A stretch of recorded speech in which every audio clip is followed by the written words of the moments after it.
short time ago, the United States military began major combat operations in Iran. Our objective is to defend the American people by eliminating imminent threats from the Iranian regime, a vicious group of very hard, terrible people. Its menacing activities directly endanger the United States, our troops, our bases overseas, and our allies throughout the world. For 47 years, the Iranian regime has chanted death to America and waged an unending campaign of bloodshed and mass murder, targeting the United States, our troops, and the innocent people in many, many countries. Among the regime's very first acts was to back a violent takeover of the U.S. Embassy in Tehran, holding dozens of American hostages for 444 days. In 1983, Iran's proxies carried out the Marine barracks bombing in Beirut that killed 241 American military personnel. In 2000, they knew and were probably involved with the attack on the USS Cole. Many died. Iranian forces killed and maimed hundreds of American service members in Iraq. The regime's proxies have continued to launch countless attacks against American forces stationed in the Middle East in recent years, as well as U.S. naval and commercial vessels and international shipping lanes. It's been mass terror, and we're not going to put up with it any longer.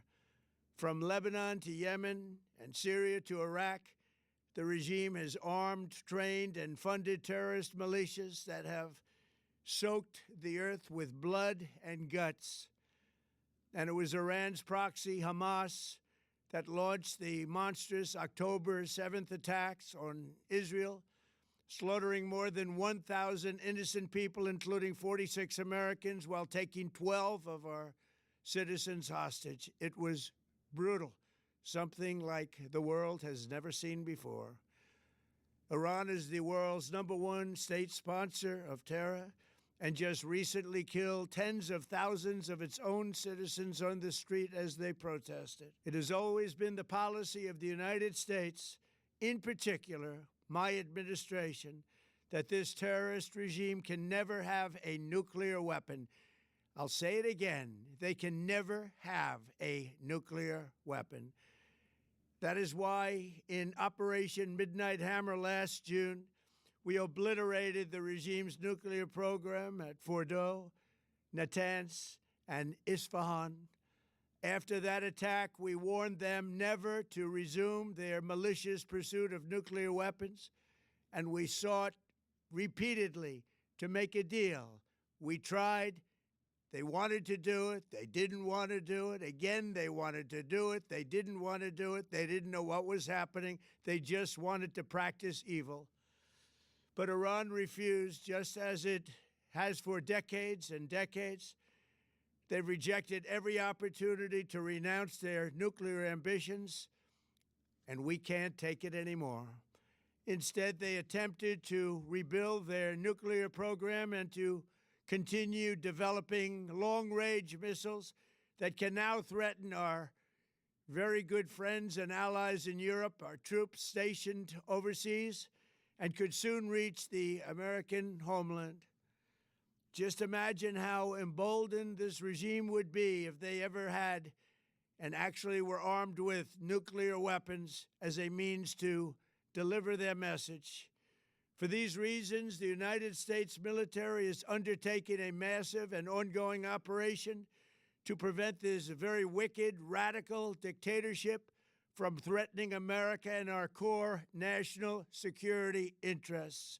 We are going to destroy their missiles and raise their missile industry to the ground. It will be totally, again, obliterated. We're going to annihilate their Navy. We're going to ensure that the region's terrorist proxies can no longer destabilize the region or the world and attack our forces and no longer use their IEDs or roadside bombs, as they are sometimes called, to so gravely wound and kill thousands and thousands of people, including many Americans. and we will ensure that Iran does not obtain a nuclear weapon. It's a very simple message. They will never have a nuclear weapon. This regime will soon learn that no one should challenge the strength and might of the United States Armed Forces. I built and rebuilt our military in my first administration, and there is no military on earth even close to its power, strength, or sophistication. My administration has taken every possible step to minimize the risk to U.S. personnel in the region. Even so, and I do not make this statement lightly, the Iranian regime seeks to kill. The lives of courageous American heroes may be lost, and we may have casualties. That often happens in war. But we're doing this not for now. We're doing this for the future, and it is a noble mission. We pray for every service member as they selflessly risk their lives to ensure that Americans and our children will never be threatened by a nuclear-armed Iran. We ask God to protect all of our heroes in harm's way, and we trust that with his help, the men and women of the armed forces will prevail. We have the greatest in the world, and they will prevail. To the members of the Islamic Revolutionary Guard, the armed forces, and all of the police, I say tonight that you must lay down your weapons and have complete immunity, or, in the alternative, face certain death. So, lay down your arms. You will be treated fairly with total immunity, or you will face certain death. Finally, to the great, proud people of Iran, I say tonight that the hour of your freedom is at hand. Stay sheltered. Don't leave your home. It's very dangerous outside. Bombs will be dropping everywhere. When we are finished, take over your government. It will be yours to take. This will be probably your only chance for generations. For many years, you have asked for America's help, but you never got it. No president was willing to do what I am willing to do tonight. Now you have a president who is giving you what you want. So let's see how you respond.